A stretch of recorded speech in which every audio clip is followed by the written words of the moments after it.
Guys, আসসালামু আলাইকুম। Welcome to my new blog Nahar Natasha and আমি বলছি নাতাশা। তো আজকে নতুন একটি ব্লগ নিয়ে আসলাম।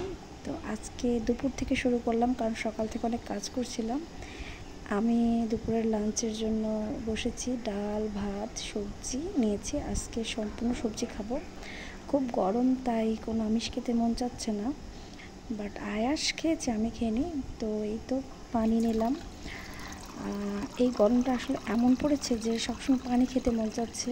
সে খাওয়ার আগেই পানি নিয়ে আমি হাজির।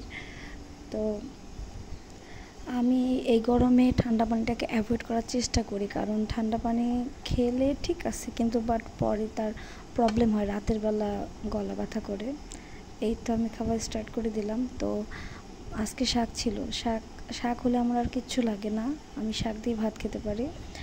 আর সবচেয়ে বড় বিষয়, আমি শাক আর ভাজি দিয়ে খেতে খেতে ডালটা নিতে ভুলেই গিয়েছিলাম। তো ডাল আমার তেমনটা পছন্দ না, বাট আয়েশবাবু ডাল অনেক পছন্দ করে।